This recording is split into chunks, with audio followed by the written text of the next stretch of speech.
Hi all, Sarah Zarin here. I help people illuminate how it is that they got to be who they are so they can make from a conscious place a decision about who it is that they want to be. And a really big part of that process for some people can be moving through their trauma. What has been happening over the course of the last couple of weeks, and I would argue since the beginning of the Me Too movement about this time last year, there have been a lot of people that are getting really triggered, understandably so, as we begin to shine a light on the sexual and physical perpetrations on women, people of color, um, people that identify with a gender outside of their given gender, so to speak. And I've had multiple friends, clients, and family members reach out to me this week just kind of saying, wow, this is really triggering. This is bringing up a lot for me. And a few people have even come and said, I have had this trauma buried and I've buried it so far down and so deep and I'm not able to bury it anymore. And I went ahead and I told my significant other, or I told my sister, or I told my really good friend about something that had happened to me, and people are really feeling the resurgence of some past pain and past trauma because of what is going on in our political landscape. So one way that you can tell if your trauma has healed, regardless of what kind of a trauma it is, if it's an emotional trauma or a physical trauma, and of course those two things are connected, is if you can talk about it or you can think about it without feeling wells of shame and sadness. That is a really good sign that the trauma is no longer impacting you and doesn't have power over you anymore. So if you are someone watching this video right now that doesn't feel as though they have adequately dealt with their trauma, I am speaking directly to you. So I can't imagine having trauma that I haven't worked through and watching all of this go down. I really can't. So if that is you, I wanted to point out some very normal reactions and symptoms that you might be experiencing right now. So you are going to be short-tempered. You are going to not feel very patient. You are going to either be sucking down the trials or avoiding them altogether. Whatever it is that you do, your brand of numbing and avoiding, because we all have something that we do, if not multiple things that we do, you're really heavily leaning into that more and more as your anger starts to bubble and these really uncomfortable and traumatic memories start to bubble up. So I just wanted to put out there that that is completely normal if those are some things that you are experiencing. Something that I think is really important to point out to people, and it's just as important for people that have had a sexual or physical perpetration committed against them, but also for the general public, because to be honest with you, before I was sexually assaulted, I did not understand the idea that people self-shame. I really did not get it. So there's a couple different layers to this type of trauma. And the first layer is the physical trauma, right? You physically feel unsafe. You don't feel clean. You feel like you don't have control over your body because somebody took power. Somebody illustrated in a minute or 10 minutes or an hour or whatever it is that they actually had control over you, and it's very debilitating. The second layer of this, as you can well imagine, is emotional trauma, right? So you don't feel maybe that you can trust yourself. You certainly don't feel like you can trust other people, particularly those people that you identify as being similar to the perpetrator. There can be a whole host of mental health symptoms that come up, including anxiety, depression, obsessive compulsive disorder, disorders that spring from the need to control, because in those moments when the trauma was committed, we've lost that sense of control. And so coming back to this idea that victims of sexual and physical assault end up shaming themselves, well, there's two reasons for this. One is because that's what society has conditioned us to believe. So it's not like when I was working through my own trauma, I thought to myself, well, I deserved that. I was wearing something inappropriate, or I had too much to drink, or that didn't cross my mind at all. It's at a subconscious level because society is telling us and constantly peppering us with messages that, well, we shouldn't have worn that outfit, and you had a promiscuous past, you had a history. I mean, of course that's going to happen to you. You were being flirty, or you looked at that person a certain way. We are socialized and societally shaped to blame the victim, and that's us, right? So it's on a subconscious level. And wrapped around all of this is the biggest, most uncomfortable human emotion that I believe that there is, which is shame. So no wonder people aren't coming forward. Shame that they put themselves in that position, right? Shame that that happened to them. How could they have allowed this to happen? There's so much shaming that goes on. So there are so many very, very valid reasons why people don't come forward. And because this self-blame is on such a subconscious level, we inadvertently go on an attack against ourselves after we've already been physically and emotionally perpetrated. That is precisely what happens, and that is exactly why people don't come forward. So what do we do when it comes to healing this? How do we get past this, and how do we move through this? And first of all, I want to say that that's individualized for each person, but I will say that you've got to turn towards your pain. You can't run from it.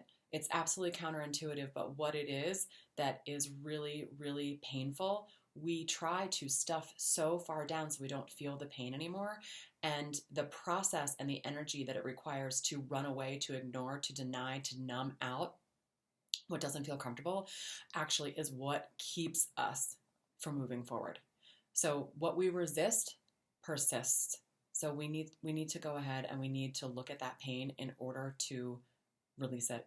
Pain is just like anything else. It wants to be acknowledged. It wants to be validated. It wants to be seen. And then it'll go away and the trauma will lose its grip on you. And depending on the severity of the trauma, I would suggest finding a helping professional to assist you through this process.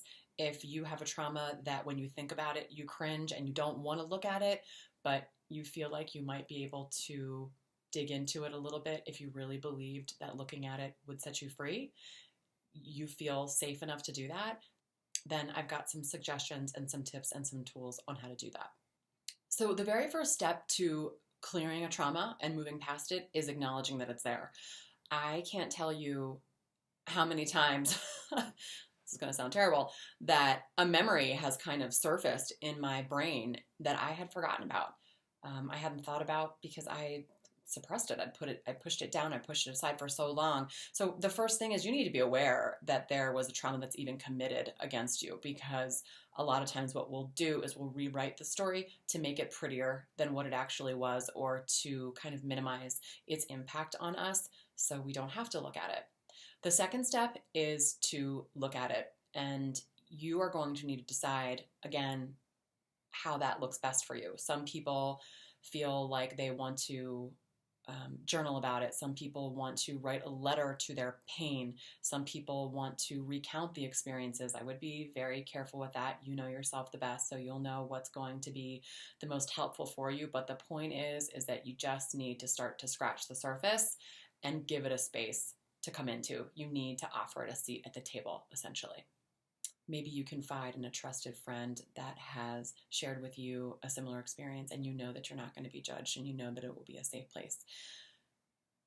If you sit quietly with yourself, you're going to know the answer in terms of how you start. And if the answer that you receive is no, no, no, no, no, no, no, no, no, no, no, no, no, no, then I would reach out for help from someone if you do want to go in, but I would go in assisted. If everything in your body and everything in your mind is telling you don't do that, then listen to it for sure. The third step is going to be preparing for some emotions that are going to come and really being gentle with yourself. So when we do look into these traumatic experiences, essentially what it's like doing is taking a 2-liter bottle of soda and shaking the shit out of it and then just taking the cap off, right? It's going to explode and it's going to be big and it's going to be messy, okay? But after a little while, it starts to fizzle down, things start to calm down, and they come out more slowly, and eventually you can actually pick up the bottle and pour some of that soda into a cup in a controlled fashion. You know what's in the bottle is pain and trauma and suffering, but you have more control over it. But at first, there's going to be an immediate release, and just to be aware of that. how can you take care of yourself? Does that mean that you are, going for a walk or going for a hike or just moving your body in some way? Is that listening to really relaxing music? Is that gardening? Is that playing music? Whatever that is for you, just have those tools on hand so you can pick them up. And then the fourth step is to just give it time. Honestly, once you really look at something that's been holding you back, like a trauma like this, you are going to kind of re-experience some emotions in unexpected times and unexpected ways and unexpected places. And one of those emotions is going to be anger. And anger can be incredibly motivating. So, if that motivates you to write a letter to your senator, amazing. If that motivates you to sit down and have a conversation with your children, amazing. If you're not motivated to do a goddamn thing, don't do anything. Because here's the deal. Looking at something like this, bringing it forth, and allowing these emotions to move through your body and allowing your conscious mind to start to crunch on what the unconscious has known for a long time is work. Okay, so make no mistake. Be gentle with yourself, but also trust that shining a light and bringing these things into the forefront is the way to move through them. Another suggestion that I would have is to fill your social media feed, if you are a social media person, and I don't know too many people that aren't, with people that are really inspirational. So you can be rest assured on a daily basis that you are not alone, right? Follow people like Glennon Doyle, like Mel Robbins, follow The Good Quote, follow Oprah, whoever it is that inspires you, whoever it is that really makes you feel seen and heard, go check out their feeds. You are automatically going to feel like there's a community of people around you, because there is. So the last thing that I'll say is there has been a call to action on the behalf of men who are with us, right? Men who stand beside their wives and their sisters and their daughters and say, time's up, enough is enough. There's a call to action for them to not just stand with us, but to speak, right? To go to the bar and have a conversation with your buddies about how absolutely ridiculous this scenario is, how absolutely ridiculous the state of this inequity is in our country, and how people are being blamed, how victims are being blamed, and perpetrators are skating through and potentially getting Supreme Court appointments. I would actually like to take it one step further. And this, when I first realized this is what I wanted to see, it surprised me. But what I want to see is I want to see perpetrators come forward. I want to see people come forward that feel as though they have the propensity to commit an act like this. And it's not because I want to judge them. And it's not because I want to put them on stage. And it's not because I want to put them on trial and throw shit at them. It's because they need to heal too.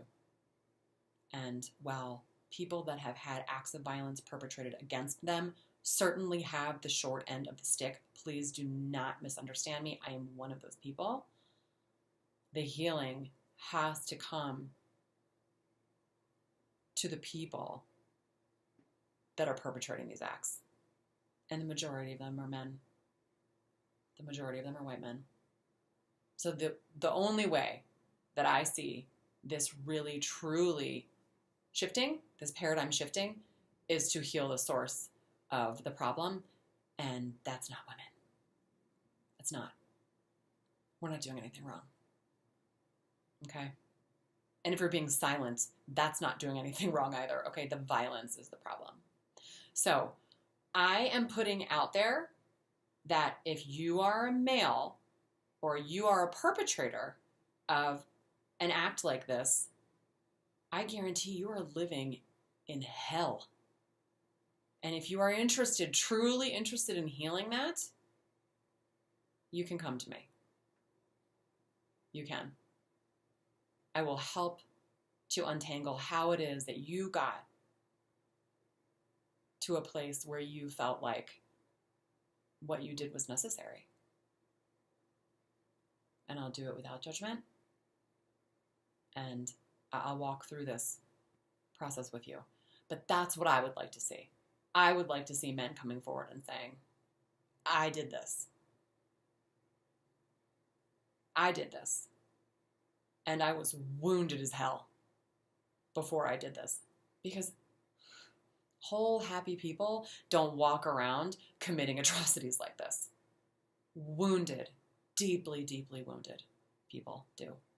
And I believe that men and people that commit atrocities like this, commit these sexual and physical assaults, are adult victims. I really do.